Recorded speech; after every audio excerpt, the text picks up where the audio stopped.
Hi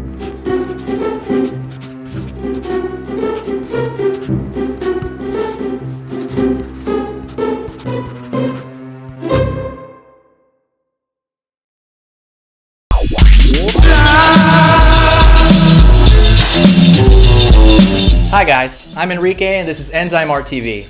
Today we're going to go over how to draw a zombie. If you want a drawing subject that you can really put your own spin on, zombies is where it's at. Think about it. Zombies are really just post-human versions of us. You can draw them anywhere on a scale from purplish fat guy with food poisoning to your librarian missing her lower jaw. Since it's so popular to draw the faces of zombies with decaying skin exposing the muscles underneath, now would be a good time to go over the muscles of the face. The muscles in the head wrap around the skull nice and snug. So let's say the guy's walking down the street when he gets sliced in the forehead with a hot dog stand. The muscles which will be exposed after this tragedy will be his frontalis. If this dude had met with a corner of the sharp hot dog stand a bit lower on his face, he may have been flaunting his orbicularis oculi or maybe even his levator palpebrae superioris. On the cheek, there's the zygomaticus major and minor, with the orbicularis oris underneath the lower lip. Finally, on the chin, there's the depressor labii inferioris. And next to that, there's the mentalis, which is shaped like the Millennium Falcon. In all honesty, you don't have to remember the names of these. All you have to do is remember what they look like. Every muscle has a job. For the sake of accuracy, it doesn't hurt to get your science on and really study how these shapes interact with each other underneath the skin. When it comes to the body of the zombie, we've made a previous video about superheroes in which we go over the human anatomy. Check it out by clicking right next to me. Let's take a look at what makes the living dead unique. What happens to the human body after death? Well, first, the body turns kinda purple, and rigor mortis sets in, making the position of all the limbs stiffen up into place. Next comes a bloated stage, where the gases build up inside the body to give it a puffy, who killed the Pillsbury Doughboy kind of look. Then, in the actively decaying stage, maggots start to devour the body. And this is followed by the advanced decaying stage, which is like the first one but cooler. And after all this, only bones remain. Upon decomposition, the fat in the cheeks is usually the first to go. That's why you always see the duck face swag on a zombie in pop culture. Another thing that happens in decomposition is water being dried up from the body. This affects the look of the eyes, which takes a very deep and cavernous look.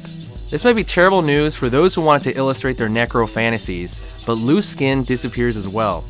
This more so applies to the skin area around the mouth and eyelids, and cartilage areas like the nose or the ears. The zombie positioning is generally of a limp or a slow walk. Some run, I guess, but it might look cartoonish to draw a still of a zombie training for a marathon. This is because traditionally zombie designers tend to play off the stiffening effects of rigor mortis to make the zombies animate as if their limbs are not very malleable.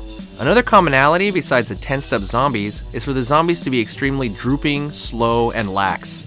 The difference in this case would be mostly in the neck and arms, which instead of crooked and straining would be drawn with much softer, more curved lines. Now for the fun part, let's talk about damage. Believe it or not, but there's such a thing as clean destruction. What I mean is that not letting the injuries you draw into your zombie distort the anatomical construction of the figure. If you cave in part of the skull, for instance, don't let the proportion of the head completely fall apart. It's awesome to try to make a viewer uncomfortable with this. Have guts hanging out, broken bones, missing limbs, and other injuries. But remember, whatever you do, your drawing must hold together.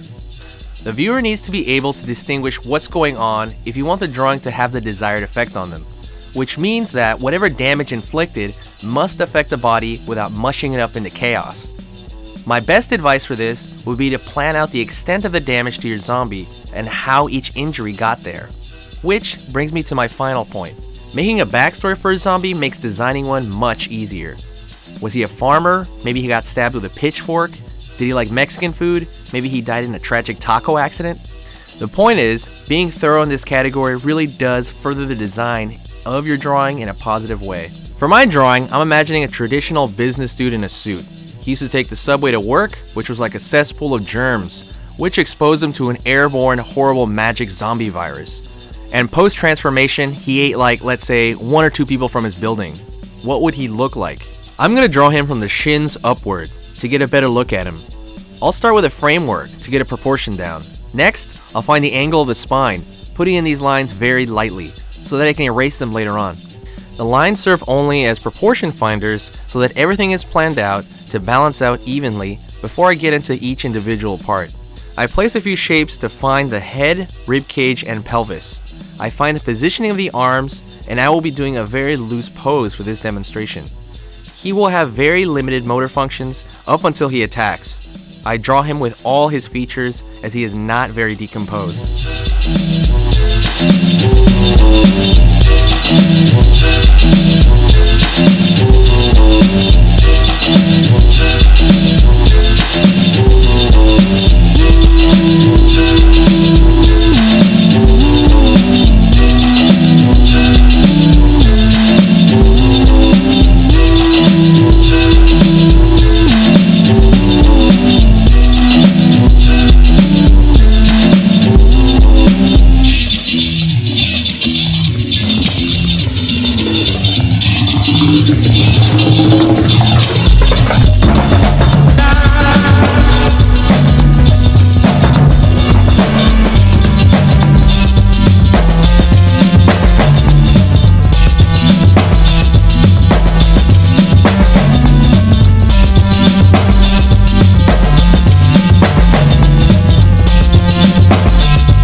Hopefully this speed example has inspired you to try a few things on your own. Get weird with it. Overview your anatomy, keep practicing, and as you should always do during a real-life zombie apocalypse, stay creative.